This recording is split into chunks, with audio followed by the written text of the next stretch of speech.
कल्पना करा की एक ट्रेन ताशी 130 किलोमीटर वेगाने रुळावरून धावत आहे. तिचे वजन हजारो टन आहे.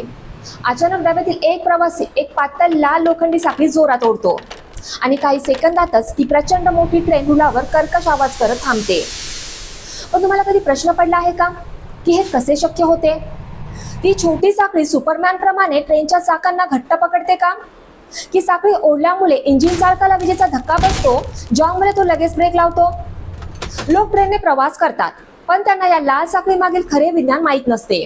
बहुतेक लोकांना वाटते की डब्याला लटकणारी अलारामची साखळी एक अत्यंत बारीक तारेने थेट इंजिनच्या ब्रेकला जोडलेली असते, त्यामुळे ट्रेन थांबते. किंवा साखळी ओढल्याबरोबर ड्रायव्हरच्या केबिनमध्ये लाल दिवा लागतो आणि ड्रायव्हर घाबरून लगेच ब्रेक लावतो. पण मित्रांनो, असे अजिबात नाही. जर ट्रेन पूर्णपणे ड्रायव्हरच्या ब्रेकवर अवलंबून असती तर 22 ते 24 डब्यांची जड ट्रेन अचानक थांबणे अशक्य झाले असते. ती ट्रेन रुळावरून घसरली असती. या सगळ्या जादूमागील विज्ञानाला रेल्वेच्या भाषेत एअर ब्रेक सिस्टम म्हणतात. हे समजून घेण्यासाठी तुम्हाला एक खूपच रंजक आणि विचित्र गोष्ट समजून घ्यावी लागेल.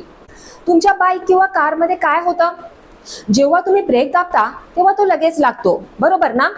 पण ट्रेनमध्ये हे अगदी उलट होतं. जोपर्यंत ट्रेनमध्ये हवेचा दाब असतो तोपर्यंत ब्रेक बाजूला राहतो. चला हे आणखी सोप्या पद्धतीने समजून घेऊया.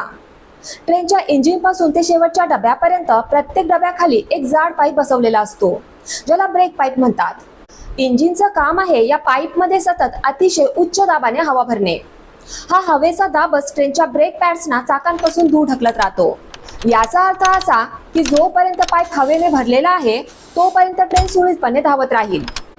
आता येतो खरा रोमांच. तुमच्या डब्यात लटकणारी अलारामची साखळी ही काही साधीसुधी तार नाही. ती साखळी थेट खालच्या हवेच्या पाईपमधील एका वेव्हला जोडलेली असते. आपत्कालीन परिस्थितीत जशी कोणीतरी ती लाल साखळी खाली ओढतो तसा तो वेव्ह उघडतो आणि वेव्ह उघडताच पाईपमधील दाबयुक्त हवा खूप वेगाने बाहेर येऊ लागते.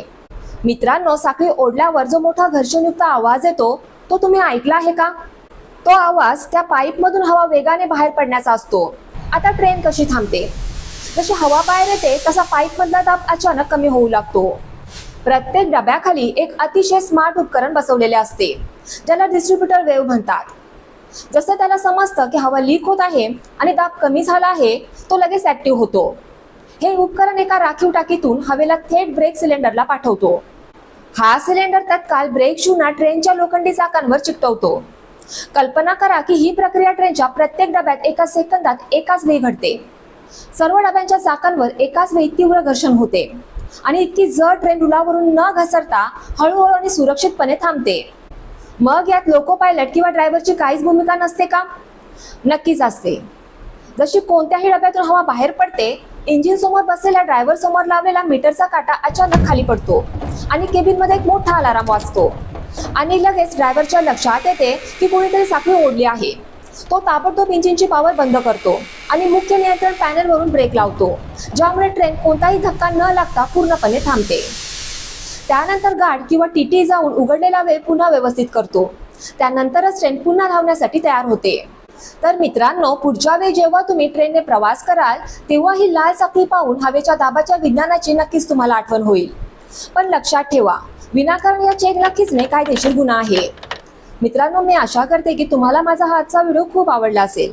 आणि जर तुम्हाला माझा हा आजचा व्हिडिओ आवडला असेल तर प्लीज मला कमेंट बॉक्समध्ये कमेंट करून नक्की सांगा. माझा हा व्हिडिओ तुमच्या फ्रेंड्स सोबत, रिलेटिव्ह सोबत शेअर करा आणि जाता जाता माझ्या चॅनलला सबस्क्राईब करायला आणि माझ्या व्हिडिओला लाईक करायला विसरू नका. थँक्यू. बाय.